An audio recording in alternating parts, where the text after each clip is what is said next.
para gravar. Bom, acho que a gente pode começar, né? Já deu 3h30. Quantas pessoas estão aqui? Tem um compartilhamento aqui da tela? É do Gustavo. É o Gustavo. Bom, vamos lá, então. Já vai começar apresentando, Gustavo. Coisa rápida. Bom, pessoal, vamos então começar aqui nosso segundo workshop, né? Primeiramente, eu gostaria de agradecer a participação de todo mundo que está aqui, agradecer os que nos acompanharam desde manhã e os que entraram aqui agora para conversar um pouco sobre o mercado de geração distribuída. Antes de qualquer coisa, eu quero lembrar vocês que na plataforma Smart Event a gente tem um espaço de networking para vocês conversarem com os demais inscritos e também acessar demais informações da Biogás sobre os nossos associados, a nossa atuação, e mesmo a gente vai ter lá gravado também os painéis da manhã, né? Então, vamos ao assunto, né? Hoje a gente vai falar aqui de geração distribuída, como que o biogás se integra nessa seara. Quando a gente fala de biogás, é impossível não falar da sua capilaridade, da possibilidade de gerar energia no Brasil todo, a partir de diferentes substratos, e ele abre as portas para a interiorização de um ativo energético. E é sobre essas potencialidades que a gente vai falar hoje com dois convidados incríveis, que é a Bárbara Rubin, que é coordenadora de negócios em geração distribuída na Raízen, e o Gustavo Ortigara, que é gerente de desenvolvimento de negócios de biomassa e gás natural da Copel, a Companhia Paranaense de Energia. Eles vão dar uma contextualização, então, sobre o tema, e depois a gente vai abrir para as perguntas. A ideia é que seja realmente algo bem fluido, então vocês podem mandar as considerações ali no chat, e aí a gente vai sinalizando para ver quem gostaria de falar. Se alguém quiser falar aqui aberto, pode também dar uma sinalização no chat que a gente abre o microfone, fiquem à vontade, tá? Então, a gente vai começar com o Gustavo, que vai fazer uma apresentação, e depois a gente parte para a Bárbara, tá bom?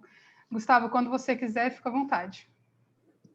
Tá certo, muito obrigado, Marcelo. Boa tarde a todos.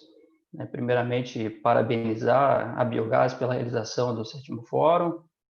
Eu que acompanho o Fórum aí desde 2014, acho que talvez no segundo, que eu vou em todos, né? E é um prazer estar nesse aí como debatedor, né? Vou fazer uma breve revisão dos tópicos de geração distribuída, e se me permite fazer em 30 segundos um merchan da empresa, né? Acho que é sempre importante. A Copel, o Grupo Copel, é uma empresa que atua aí nos segmentos de geração, transmissão, distribuição, comercialização e ainda telecomunicações, né? Está presente em 10 estados da nação, está há 24 anos na Bolsa Brasileira, 21 na Nova York, 16 anos na Bolsa Latbex da União Europeia, né? No Paraná, ela tem então a concessão da distribuição de energia elétrica, né? E também da telecomunicações. Revisando alguns termos, né, o que é geração distribuída, né? A geração distribuída vem muito antes, né, da revisão da resolução 482, mas essa estabelecida agora, como a gente conhece, que estabeleceu o sistema de compensação de energia elétrica, então veio dessa famosa resolução 482 de 2012, né, que definiu micro e mini geração distribuída. Aí passou por algumas revisões na resolução, através da resolução 687 de 2015 e a 786 de 2017.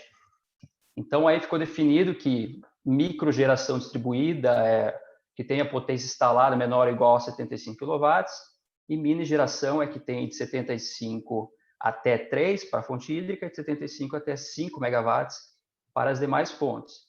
Então, o que é a GD? Estabeleceu aí que qualquer consumidor brasileiro pode gerar sua própria energia, né? E o que não consumir, ele injeta na rede e fica com créditos para uso posterior, né? Então, aí esses créditos ficam válidos por 60 meses para utilizar da forma que desejar, né? Lembrando que um aspecto muito importante em GD, geração distribuída, não é possível a comercialização da energia, né? A gente vai ver mais para frente uma outra modalidade que permite algo similar, né? Então, assim, a gente pode separar a GD em geração junto à carga e o autoconsumo remoto. Geração junto à carga é quando você gera na sua própria casa e consome ele mesmo. Autoconsumo remoto você pode gerar e consumir em outra por exemplo, gerar na sua fábrica e consumir na sua casa, ou vice-versa, né? Aí a Meio 85 permitiu também a geração compartilhada, né? Em que várias unidades consumidoras então se juntam através de consórcios ou cooperativas, né? E também condomínios, né? Um condomínio fechado com várias UCs também pode gerar, né, nessa modalidade. Um aspecto também importante é que continua tendo que pagar aí o custo de disponibilidade para quem é do grupo B, ou seja, de baixa tensão, né? E a demanda contratada também para quem é o grupo A. Então, a tarifa mínima é essa, né? Você continua tendo que pagar isso, né? Mesmo tendo energia suficiente para compensar o seu consumo, né? Então, tem que ser instalado também um medidor bidirecional, né? E como é que se faz essa solicitação? Você preenche formulários aí que cada distribuidora disponibiliza no seu portal, no seu site, né? E aí as distribuidoras então têm que emitir esse parecer de acesso, tá? Um aspecto importante aí quanto à tributação, né? Os estados que aderiram ao CONFAS 16/2015, então tem aí que o ICMS incide apenas sobre a diferença do que é gerado e consumido. Da mesma forma, uma lei definiu que PIS e COFINS também, né? Vale a gente lembrar que as parcelas, né? A tarifa de energia, ela é dividida, nossa conta de luz, ela é dividida em várias parcelas, duas principais, a TUSD, né? E a TE, que é a tarifa de energia, e dentro dessas duas subparcelas, né? A gente vai tratar um pouco disso, acredito,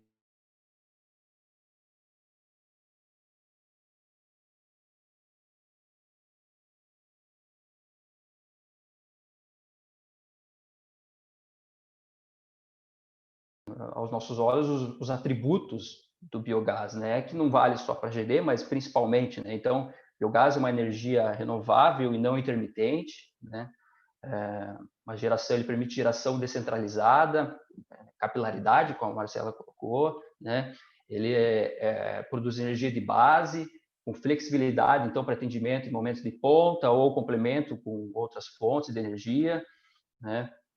Tem acionamento rápido em motores, por exemplo, né?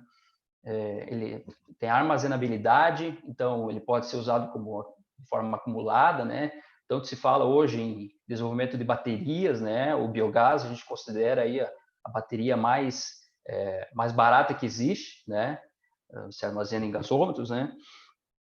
Então você pode também usar aí de forma combinada com outras fontes, né? Inclusive semana passada foi inaugurado aqui no interior do Paraná um projeto que utiliza biogás e combinado com fonte fotovoltaica, né? Ele pode ser usado de pequena até grandes escalas, né? O uso do biogás em GD, então, ele provê aí a postergação de investimentos em expansão de sistemas de distribuição e transmissão, uma vez que é junto à carga, né? Ele proporciona aí, e isso a gente também deve tocar no assunto depois, a formação de micro-redes, né? Além disso, tem aí outros atributos, né, que é a produção de energia térmica, dependendo do modelo de negócio que é utilizado, né? E aí aspectos ambientais, né, promove a redução de gases de efeito estufa, redução da emissão de particulados, sustentabilidade das atividades geradoras, tá? A potência instalada no Brasil de GD é biogás, né? Isso, dados do Power BI da ANEEL, né? Tem cerca de 243 unidades geradoras, né? Uma outra fonte que a gente pode buscar os dados de potência instalada, de geração, é o Biogás Map, né? do CI Biogás. E aí a gente fala um pouquinho de modelos de negócio, né? Quem que tem interesse de gerar energia distribuída com biogás, né? E aí é muito variado, né? vai desde o produtor de suíno, de ave ou de gado confinado, que tem os dejetos animais e que ele quer apenas dar uma destinação adequada aos seus dejetos, ou ele quer apenas não, mas também reduzir custo de produção. Então, ele vai ter lá uma lagoa coberta, né, onde se produz o biogás, e ele, por exemplo, no caso de granja de aves, ele utiliza esse biogás apenas para aquecimento dos pintainhos, ou suínos, então, que ele gera essa energia apenas para a sua produção e não tem a intenção, por exemplo, de alguma forma passar essa energia para outras unidades, né? Aí, quando a gente fala de resíduos agroindustriais, aí já começa a entrar grandes cooperativas, grandes empresas que têm dejetos em grandes quantidades, como laticínios, frigoríficos, cervejarias, né?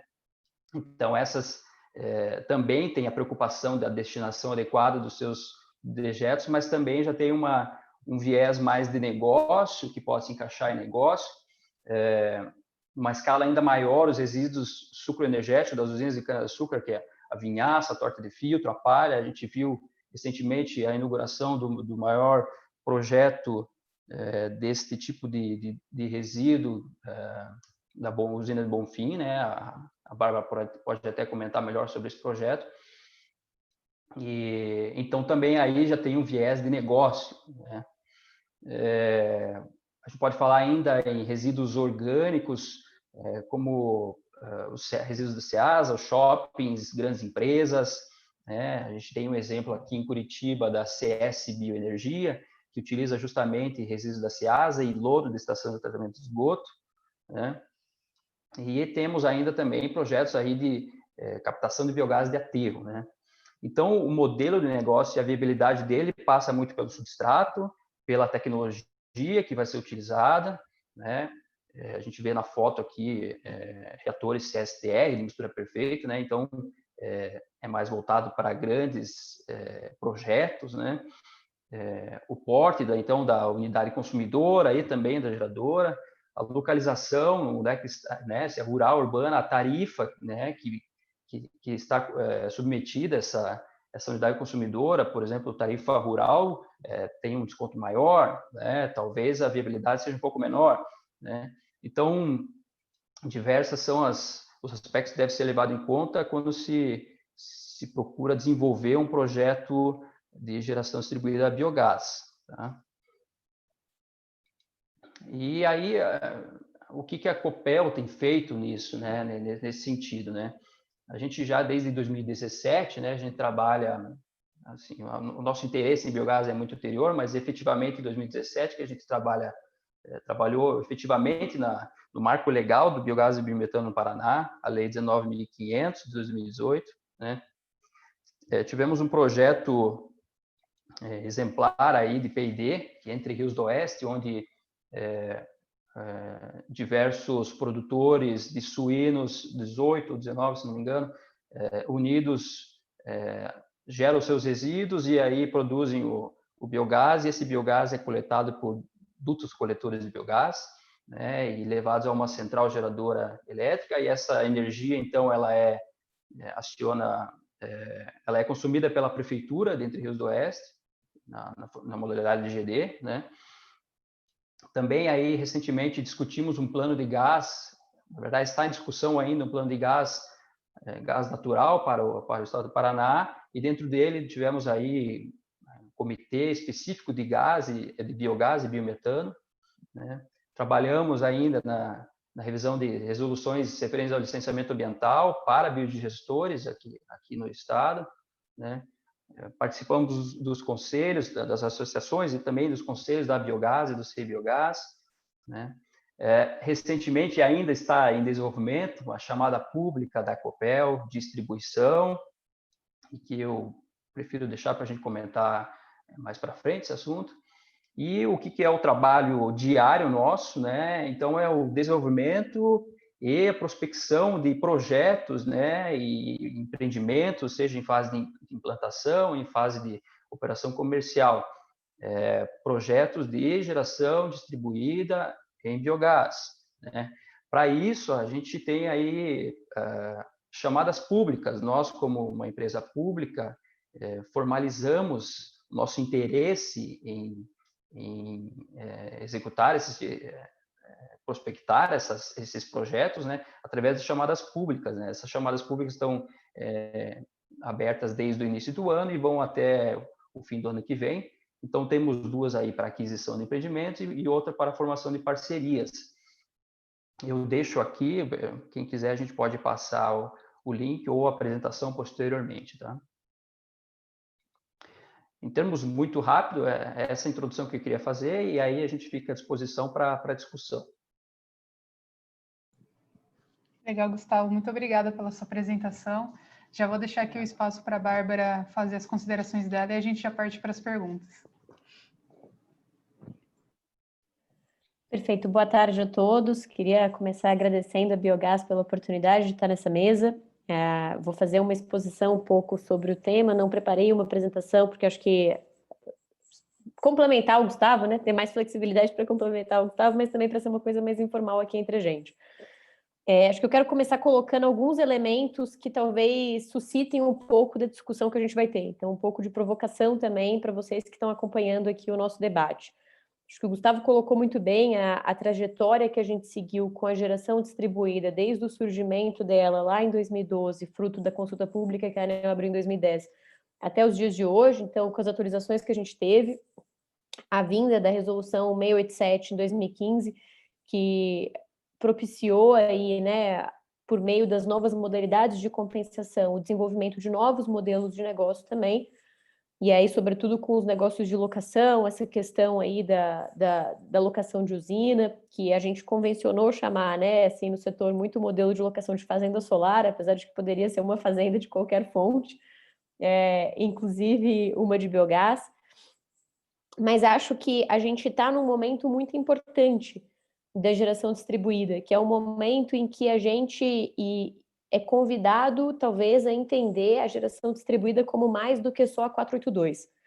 Né? E a gente é convidado a entender a geração distribuída como algo além da 482, porque a 482 em si está passando por um processo de transformação muito grande, fruto, né, da revisão que se iniciou em maio de 2018 e ainda não chegou ao fim. A previsão que se tem é que a conclusão desse processo de revisão venha no primeiro semestre do ano que vem, por meio da votação da diretoria da ANEEL. Então, esse é um ponto, mas também pela própria transformação que o setor elétrico está passando.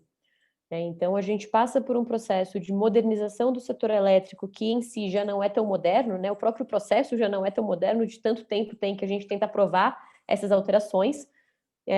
Mas, dentro desse contexto de transformação do setor elétrico, a gente busca, ou tem se buscado, chamar atenção para outras questões, né? Chamar atenção para outros atributos.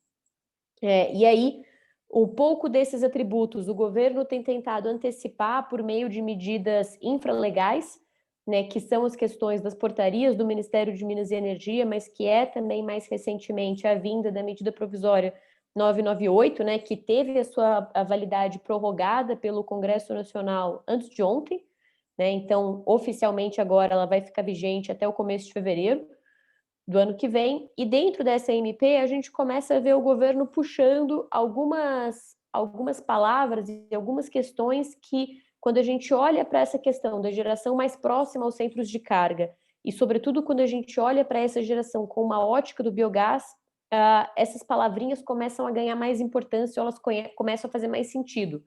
Né? Então, é uma medida provisória que, em que pese ainda ter que ter a sua validade confirmada pelo Congresso Nacional, convida, né, para não dizer manda, mas convida o governo a olhar para questões como atributos ambientais das fontes. E aí, quando a gente fala em atributo ambiental, a gente tem que lembrar, né, que, bem ou mal, porque acho que esse é um assunto que divide opiniões, o mundo passa hoje por um processo de mudanças climáticas e um processo em que a gente tem tido valorização de atributos ambientais, né? A Inglaterra, né, o Reino Unido ontem intimou, entre aspas, o governo brasileiro a apresentar um plano de como é que vai lidar com o desmatamento, sob pena de começar uma sanção econômica aos produtos brasileiros. Então, como é que é um tema que cada vez mais ganha importância e o setor elétrico tem um papel muito forte a lidar com isso. Então, voltando, né, uma MP que puxa o governo a lidar com essa questão de atributos ambientais da fonte, e não só reconhecer, mas valorar, né, colocar o atributo onde de fato importa para o empreendedor, que é, né, valoração que se converte em dinheiro, que se converte em renda, em receita e, de fato, em maior rentabilidade para o projeto. É uma medida que convida o governo a olhar para atributos também de fontes como a questão de sinal locacional. Né? Será que essa fonte está sendo instalada em um local que faz sentido para a rede de distribuição, que faz sentido para a rede de transmissão, que faz sentido para o perfil de consumo que eu tenho naquela região? E se a gente pensar num sinal locacional, a geração distribuída, por natureza, veio como parte de sua própria origem, como uma fonte que deveria sempre ter agregado em seus projetos um sinal locacional positivo. Né? Senão ela não faria sentido, digamos assim, existir enquanto geração distribuída e que se beneficia dos benefícios que a gente tem hoje mesmo pela própria forma de compensação como se dá a 482. Então, a gente tem essa questão, né, do sinal locacional, essa questão da valoração dos atributos ambientais e uma questão também de uma mudança, talvez, ou de uma precificação diferente em questão do consumo horário, então uma precificação horária mais ampla. O governo começou a flertar com isso, né, de uma forma mais ampla, quando a gente teve a vinda da tarifa branca, que ainda é pouco divulgada, é pouco difundida, é pouco utilizada pelo consumidor, mas num contexto em que a gente tem também uma transformação da própria estrutura tarifária de todos nós consumidores, né, saindo de uma tarifa monômia para uma tarifa binômia que vai vir para todo mundo, o preço horário pode sim vir como uma consequência muito simples dessa transformação tarifária. E aí pensar também, de novo, né, num atributo de um biogás, que é uma fonte despachável, né, que a gente consegue controlar o momento de injeção, são atributos que vão tender a beneficiar muito essa fonte ao longo dos anos. Então, acho que a gente tem sido, como eu tinha comentado, cada vez mais convidado a pensar na geração distribuída de forma mais ampla. E se hoje, quando a gente pensa na geração distribuída, no formato da 482, a gente é muito levado a pensar na fonte solar fotovoltaica, e não é à toa, né? 98% dos sistemas que a gente tem conectados hoje na 482 são solar fotovoltaico. Quando a gente expande o nosso olhar para a geração distribuída, que vai além da 482, para mim se faz o imperativo que a gente de fato comece a olhar para outras fontes, e não só para as outras fontes sozinhas, mas também como é que essas fontes podem ter uma complementariedade entre si. E aí vale lembrar, a própria ANEEL está com uma consulta pública aberta para consultar o setor sobre qual seria a melhor forma da gente ter a vinda aí da hibridização de empreendimentos. E uma hibridização que pode vir em empreendimentos de maior porte, numa geração centralizada por si, mas que também poderia ser trazida aí para a geração distribuída. Então, a gente tem, né, esses temperos todos dessa salada, né, que às vezes parece que é o setor de GD, e a gente agrega ainda um quarto, que eu diria, que é também uma tentativa que o governo tem trazido há muito tempo, e aí, Gustavo, até aproveitando a sua cadeira, seria interessante ouvir seu comentário sobre isso, que é uma questão de talvez a gente ter no Brasil, de forma mais forte, essa questão de remuneração pelos serviços ancilares, né, que é efetivamente o serviço que um consumidor ou um gerador prestam, digamos assim, para a rede, pelos atributos que aquela carga ou aquela geração dele, aquele controle que ele faz de consumo, consegue ofertar para a estabilidade geral do sistema em que a gente está. E aí, de novo, se a gente pensar nesse contexto, né, de um setor que está ficando cada vez mais complexo, trazer essa complexidade para dentro dos modelos de negócio que a gente tem pode viabilizar não só a expansão por meio de fontes diversas das fontes que a gente tem hoje,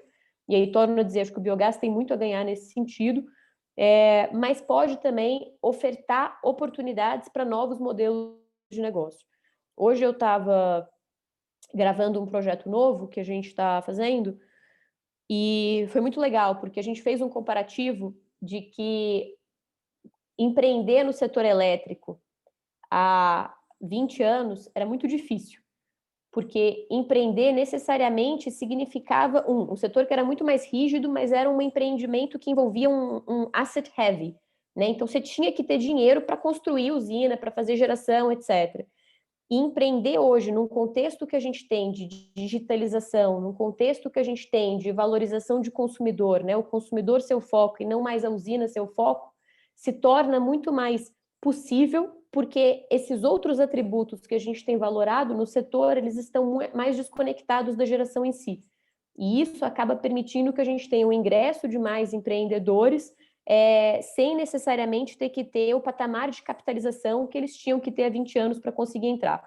Então, a gente tem tido um setor que é cada vez mais dinâmico, e acho que a grande provocação que a gente tem quando a gente pensa na geração distribuída é que, diferente da geração centralizada, que tem suas características muito firmes e que, em geral, né, lida com processos de contratação muito rígidos também, a geração distribuída tende a lidar com uma contratação que é bilateral, o que por si só já dá mais flexibilidade entre as partes e permite que a gente agregue praticamente qualquer tipo de inovação tecnológica que a gente puder pensar, seja na ponta da geração, seja na ponta do consumidor. E lidar com uma fonte que é despachável, né, lidar com uma fonte que de fato permite a gente colher, né, já que a gente está falando aqui, colher ainda mais todos esses benefícios, acaba sendo uma possibilidade ainda maior aí para o setor. A Raizen acredita muito nesse futuro de setor, acredita muito no potencial do biogás dentro da geração distribuída, e inclusive que existe um potencial muito grande também para as unidades geradoras já existentes, né? Então, que a gente tem, e aí o Gustavo comentou ele mesmo, né? Recentemente a Raizen inaugurou a sua usina aí de biogás, que foi a primeira usina, né, que venceu o primeiro leilão público de energia de biogás, e acho que existe uma sinergia muito grande também em como é que a gente consegue aproveitar esses empreendimentos de maior porte que já estão construídos e, eventualmente, conjugar junto a eles uma usina menor, um motor menor, para a gente conseguir construir aí, por exemplo, um braço para geração distribuída. Então, aproveitando uma infraestrutura maior que já existe. Então, acho que vou parar de falar agora, mas eu espero que vocês tenham muitas perguntas, que participem para o nosso debate. Eu queria só, de fato, lançar aqui alguns temas para estimular, aguçar a curiosidade e as perguntas de vocês. Legal, Bárbara. Eu gostei muito da sua fala. Eu acho que o Gustavo ele conseguiu preparar o terreno e aí você deu muito mais uma visão do que a gente tem hoje, do que está acontecendo hoje, né? Você falou que o mercado de geração distribuída é uma salada. Eu acho que o setor elétrico como um todo é uma salada. A gente consegue passar muito tempo falando sobre ele e nunca vai se esgotar no assunto.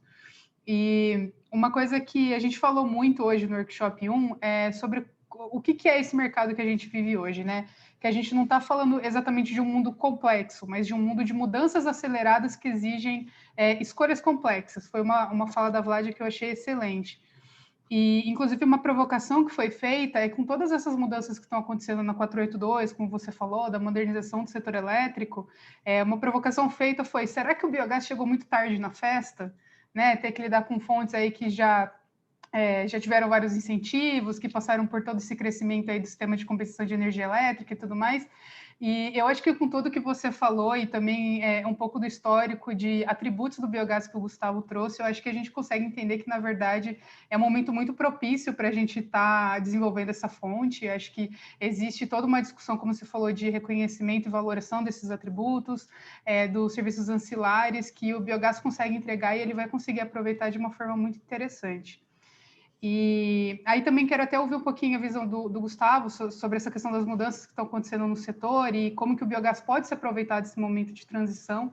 E já enganchar aqui algumas perguntas do chat que o Marco Eliel fez, e ela foi diretamente para a Bárbara, que é como conciliar o uso compartilhado de energia elétrica sustentável diferenciada, como a do biogás, a fotovoltaica, a solar e eólica, em termos de transmissão, distribuição e tarifação. E aí? Vou deixar a bucha para vocês agora.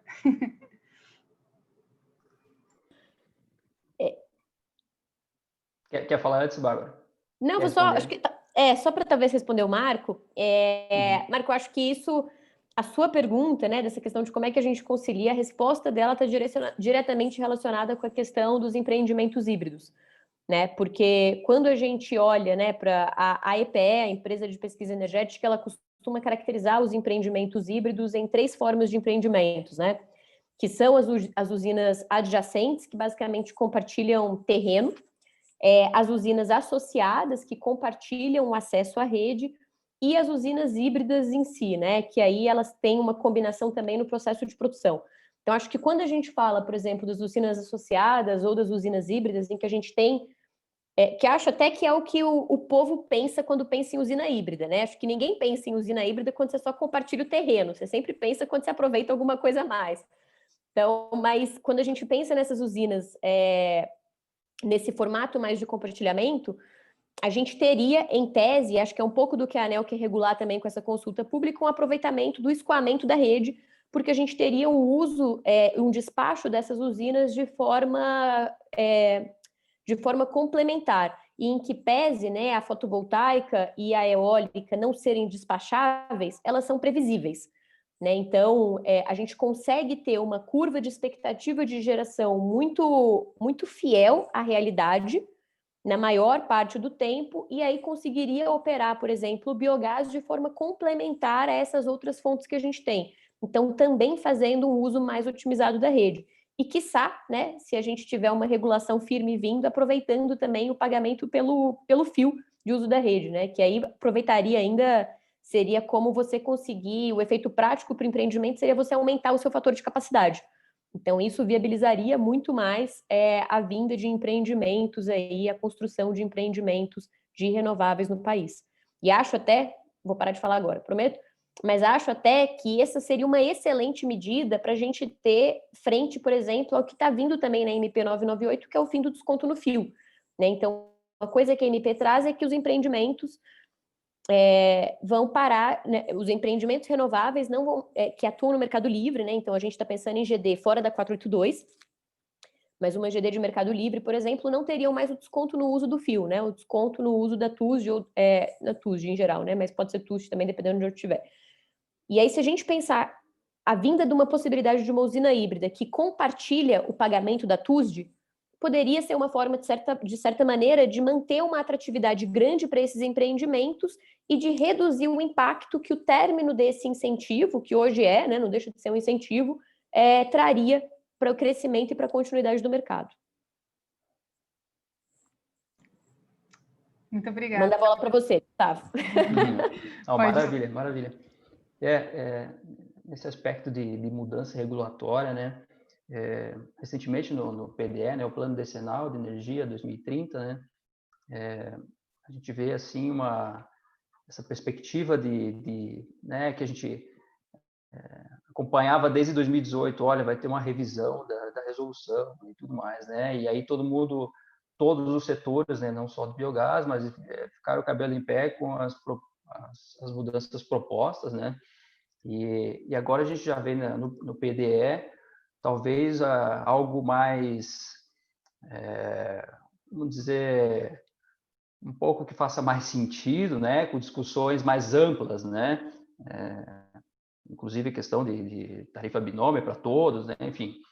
Agora, essa questão de que chegamos tarde, Marcela, assim, chegamos tarde não, mas o biogás comparado a outras fontes, por exemplo, como a fotovoltaica, é, sem dúvida, muito mais complexo, né?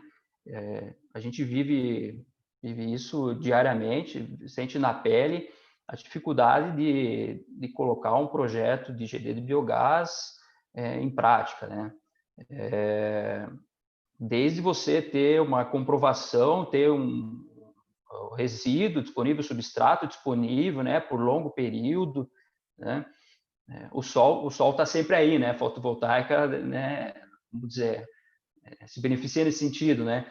Agora, desde a construção, os tipos diferentes de equipamentos, tecnologias, substratos, cada substrato depende de uma bactéria, de uma temperatura, enfim, né? Aspectos técnicos, né? Então, assim, a gente sente na pele a dificuldade.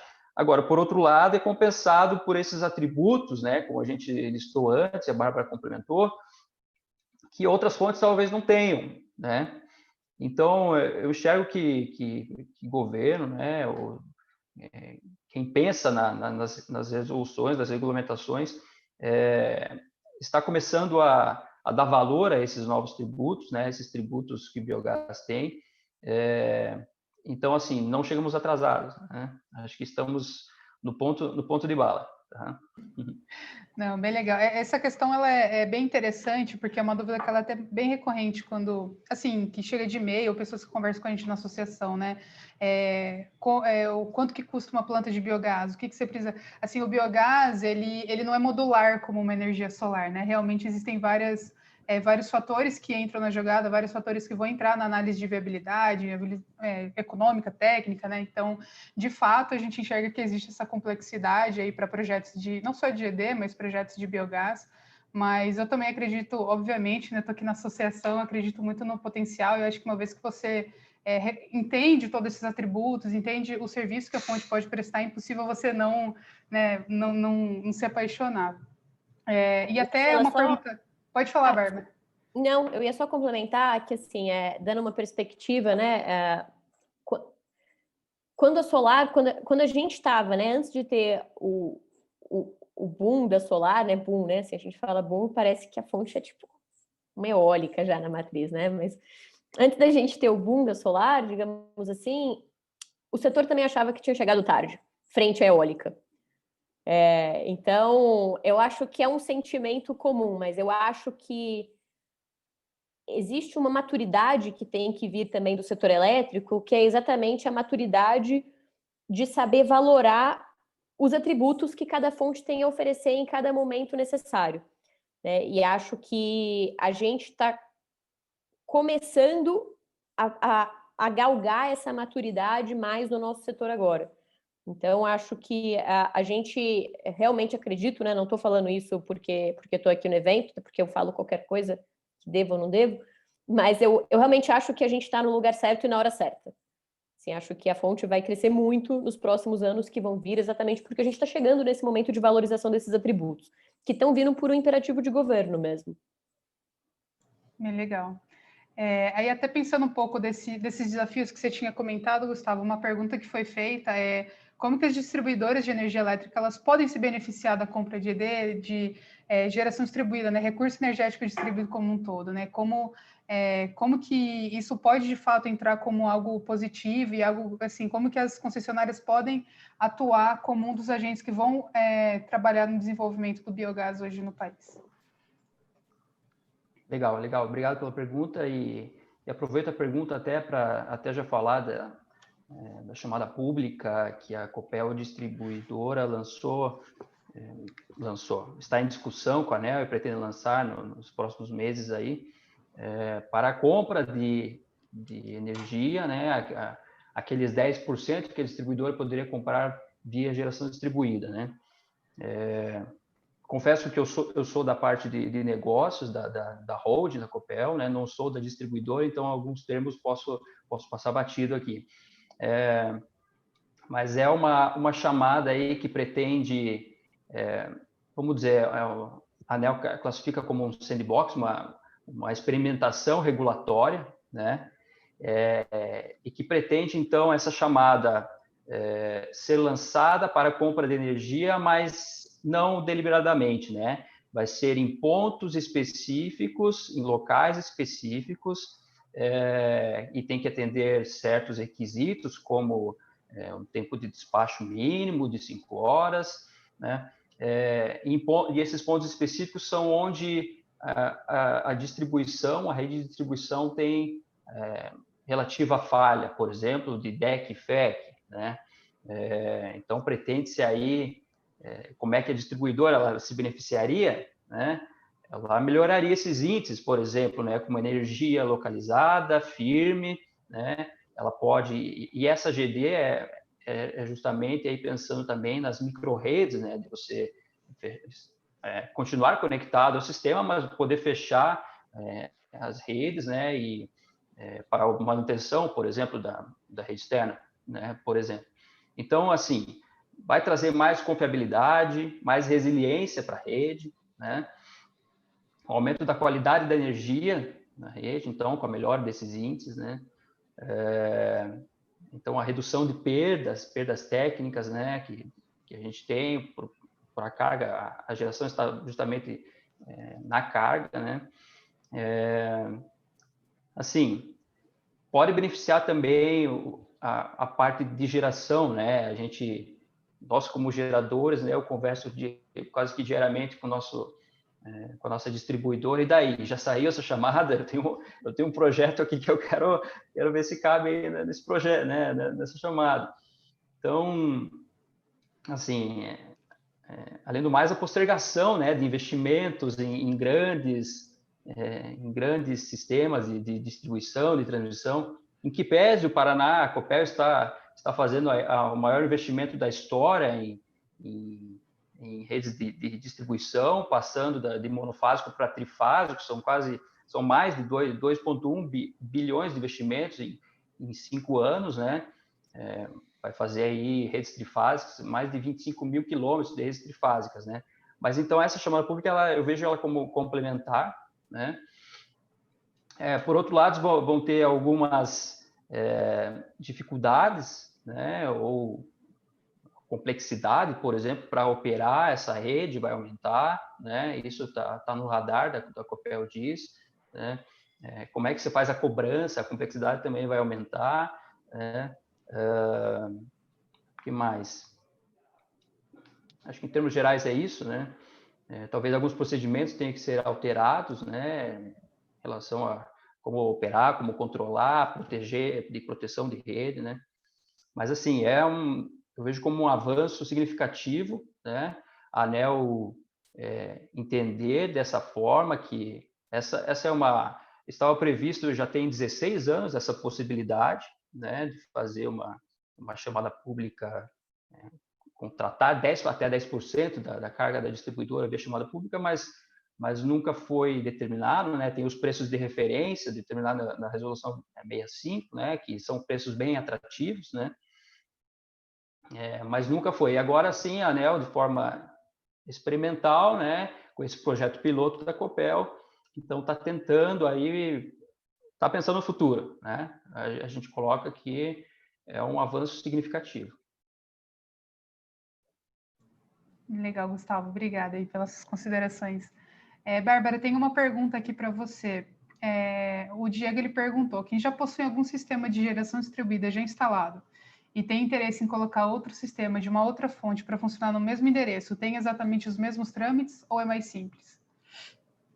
São os mesmos trâmites, né? Porque você está fazendo um novo acesso na rede da concessionária e aí, assim, isso muda a característica, os trâmites que você tinha antes, né? Assim, pode ser um pouco mais simples, Diego, porque se o seu sistema for remoto, por exemplo, né? Se o seu primeiro sistema tivesse sido instalado de forma remota, você teve que passar pelo trâmite de criação da unidade consumidora antes.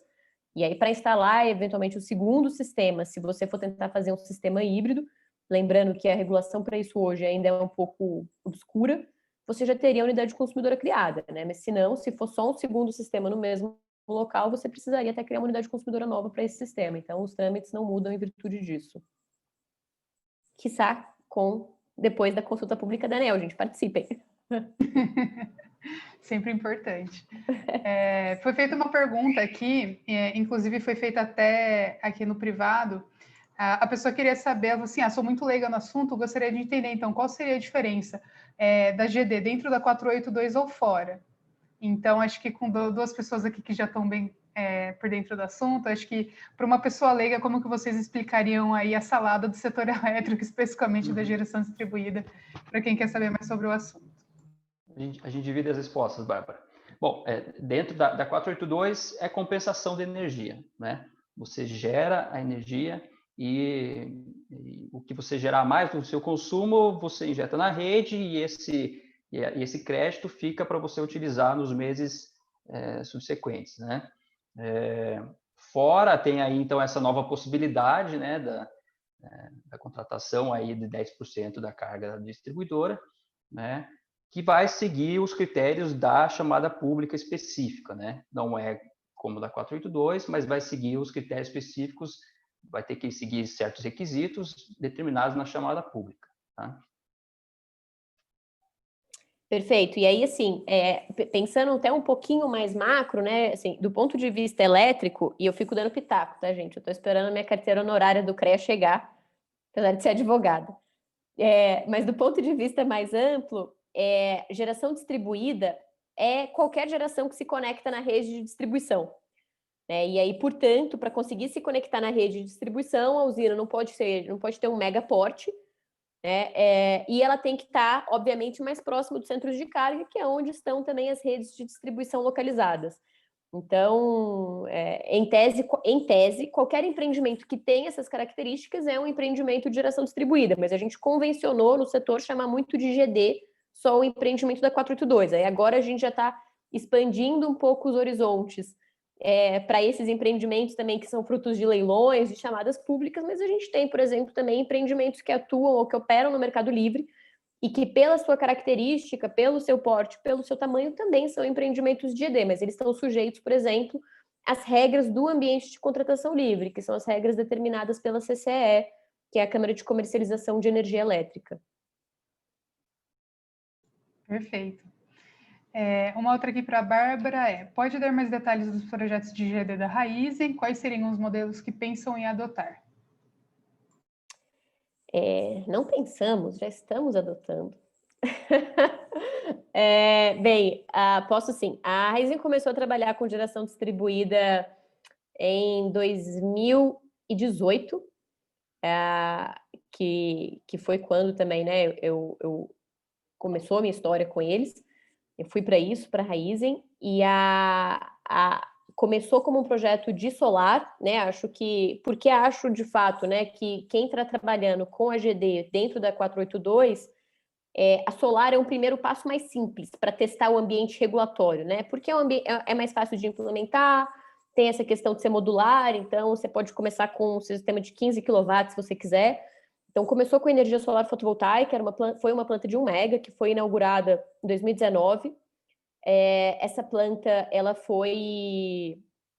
fica, né, em Piracicaba, fica perto da usina Costa Pinto, que é uma das usinas aí de cana, né, que é um cartão postal da Raízen. Foi um grande aprendizado também não instalar usinas de energia solar perto de usinas de cana, porque fica muita gotícula no ar, então os módulos é impossível, mas sempre um aprendizado, o projeto piloto serve para isso. Mas então começa a primeira usina de 1 mega, hoje a empresa já tem projetos de geração distribuída espalhados aí para mais de 8 estados, e a oferta principal hoje, né, a oferta dedicada para os postos de bandeira Shell. Então, é uma forma de assegurar que os consumidores que abastecem nesses postos estão, de certa forma, abastecendo também num posto que também é abastecido por uma energia renovável. Então, o modelo de negócio é de geração compartilhada via consórcio. Então, foram constituídos alguns consórcios, os postos que têm interesse em consumir essa energia, né, por meio do modelo, eles são postos que têm que se tornar consorciados, e aí, obviamente, existe um acordo aí que é feito entre a Raízen e esses postos em virtude da alocação de uma parcela ideal dessas usinas. A gente até incentivou, na verdade, um dos motivos da gente ter feito isso também, esse modelo, foi porque começou a ter muita demanda dos postos querendo ter energia solar, e a gente entende que, obviamente que não é sempre, tá, gente? Não é uma regra, mas a gente entende que existe um risco de engenharia associado, porque a maior parte dos postos, a testeira do posto, né, ela não foi feita para aguentar o peso de um sistema fotovoltaico que chega aí a mais ou menos 30 quilos por metro quadrado.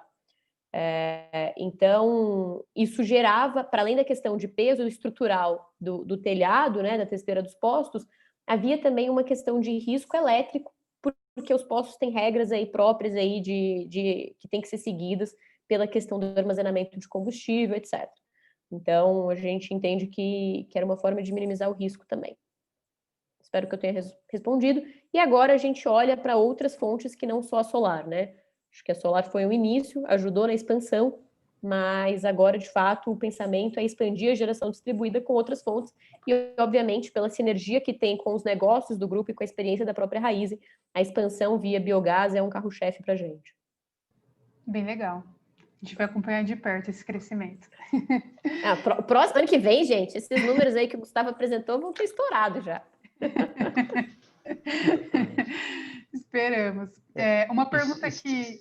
Pode falar, Gustavo, pode falar. Fica à vontade. Se me permite, eu também quero colocar, né, a Copel à disposição para receber bons projetos, né? A Copel, ela passa aí por um momento... Entendi, Gustavo. Entendido. Entendeu? A Copel passa por um momento financeiro muito favorável, né?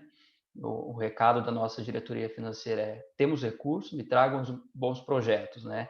E a gente quer que esses bons projetos sejam de biogás, né? Já que eu puxo a sardinha para o meu lado aqui, né?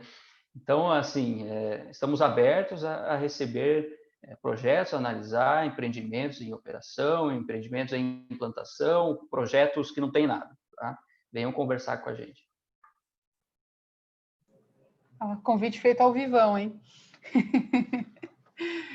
Uma próxima pergunta que acho que a gente pode, para ir já para o encerramento, sobre o mercado de GD e o que a gente falou de atributos e tudo mais, na opinião de vocês dois, né, deveria haver um limite de geração distribuída na matriz elétrica, né? Acho que dentro do escopo da 482 muito se falou a respeito de, dentro das alterações, talvez haver um gatilho, entender até que ponto, de fato, que a gente consegue suportar a geração distribuída dentro do sistema elétrico, pensando muito nas fontes intermitentes, o que talvez não é o caso do biogás, mas olhando o mercado como um todo, né? Então, se deveria haver esse limite, como que vocês veem que poderia ser estabelecido esse limite e como que está sendo encaminhadas as alterações da 482 nesse sentido? Antes de a Bárbara destrinchar o assunto, eu acho assim, a gente é muito pequeno, né, para já estipular um limite, né? Senão a gente nem cresce, né? Eu acho que espera crescer um pouco, né? Veja como cresceu, a Bárbara deu exemplo da eólica, né? Veja como cresceu a fonte eólica, né? Assim, fonte solar também cresceu dentro da GD, né? De forma espantosa. Mas, assim, a GD como um todo é muito pequena ainda, né? Para a gente já dizer, olha, não, nós podemos seguir até aqui. Não, né? Ainda mais com todos esses benefícios que a gente tem colocado aí. Com certeza. Eu acho... E eu sempre tento falar um pouco de uma forma como advogado do diabo, assim, tá? Apesar de que aqui hoje eu acho que o advogado do diabo é o Gustavo. Mas, assim, pensando no movimento geral do mundo, é normal que as regras de compensação mudem. Né? Assim, em nenhum país do mundo as regras ficaram como surgiram para sempre. Então, é normal que elas mudem. E eu não acho... E acho que a grande questão do setor não é a gente discutir a mudança hoje, né? Assim, eu costumo falar que agora é um excelente momento para a gente discutir a mudança das normas e um péssimo momento para a gente mudar as normas, porque como o Gustavo colocou, é muito pequeno, é muito incipiente hoje, né? A gente está falando de uma resolução normativa que se volta a um mercado que tem 84 milhões de unidades consumidoras e que cresce organicamente 1% ao ano. Né? Assim, então, se a gente continuar o nosso pace de crescimento, vai demorar muito ainda para a geração distribuída conseguir crescer proporcionalmente a sua participação em termos de consumidores atendidos. Mas é um excelente momento para a gente discutir essa mudança e discutir o que tem que vir dessa mudança, olhando para o futuro, né? Porque acho que um grande pilar para o investidor que vai colocar um dinheiro no projeto, ainda mais num projeto de longo prazo, é a estabilidade regulatória. Então, do ponto de vista de investimento, eu acho saudável que o investidor conheça hoje, ou ano que vem, que é a previsão, como é que vão ficar as regras para os próximos 10, 15 anos. Mas não que a mudança venha de forma imediata, como era a proposta que a ANEEL trouxe em outubro do ano passado e que gerou todo esse burburinho dentro do setor de geração distribuída. Então, acho que esse é um ponto importante para consideração. Como eu comentei, o processo tem sido discutido, a ANEEL está realizando reuniões de quase toda sexta-feira, com as associações do setor para discutir essa questão de uma possível revisão. A Biogás é parte dessas reuniões, tem acompanhado, e acho que é uma tentativa da agência de retomar o diálogo frente a essa questão da revisão e de chegar, talvez, quiçá, num consenso entre os agentes sobre o que poderia ser a mudança de regra. Acho que essa tentativa é muito bem-vinda, né? E tomara que dela, de fato, a gente consiga chegar num resultado bom para o setor. Existe uma expectativa, uma esperança, acho que hoje é mais uma esperança do que uma expectativa, né? Tinha uma tia filósofa, ela diria que a esperança é a crença nas coisas que possivelmente não virão. Então, acho que hoje É mais uma esperança de que de algum momento venha um marco legal pelo Congresso. Mas eu acho muito difícil, honestamente, que esse marco venha antes de uma revisão administrativa de fato. Então, de alguma forma, né, por bem, quiçá por bem, não por mal, o setor vai ter que conseguir encontrar um caminho para seguir com a ANEEL e, quiçá, seja um caminho que permita a continuidade do crescimento de um setor que, de fato, tem tantos atributos positivos e que tem tanto a contribuir do ponto de vista de matriz elétrica, né? E acho que de posicionamento do Brasil como uma liderança que a gente quer ser dentro do setor de maneira geral. Eu acho que até já houve, rapidamente só, Marcelo, acho que até já houve um abrandamento, né, dessa primeira proposta da ANEEL para agora, que considerada no PDE, né, que considera então os dois cenários verão e primavera, né, já há uma consideração, então, no cenário mais otimista, de não se retirar essas isenções, né, nem por um prazo, né? Então, já tem esse já está tendo esse reconhecimento, né? Não, com certeza. Bom, pessoal, acho que a gente já está indo aqui para os finalmente já do segundo workshop. Queria agradecer muito a sua presença, Gustavo, você também, Bárbara. São dois dos associados, também participam das reuniões de conselho, estão sempre muito ativos aqui dentro da associação. Então, muito obrigada por terem a disponibilidade de conversar com a gente, de tirar dúvida do pessoal. E vou abrir aí um espaço para vocês fazerem suas considerações finais, deixar um último recado, compartilhar alguma coisa com o pessoal. Só também querendo fazer aí um último lembrete para o pessoal que ainda a gente tem mais 2 workshops, né? Um que vai começar às 5 horas e um depois às 6, então fiquem aí ligados, acessem pela plataforma, interajam aí com seus pares lá no chat que a gente tem para substituir o cafezinho que a gente não está tendo no evento virtual. E quaisquer dúvidas que vocês tenham sobre os temas que a gente já conversou aqui, não só nos workshops, mas mesmo nos painéis de manhã, podem entrar em contato com a associação. A gente tenta repassar isso aí com os nossos associados, com os nossos palestrantes e retornar isso para o público de alguma forma, tá bom? Então, Gustavo, Bárbara, se vocês quiserem fazer as últimas considerações, fiquem à vontade. Bárbara, fique à vontade.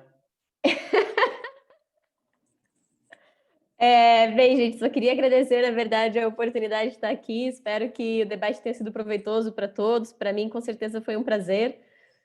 Eu queria deixar, na verdade, o meu convite, né, para que as pessoas que estão assistindo, que estão acompanhando, vocês que estão acompanhando a gente, de fato, se interem mais sobre o setor, conheçam mais sobre as oportunidades, conheçam a parte regulatória, que é a parte mais legal também, com certeza, de todo o negócio.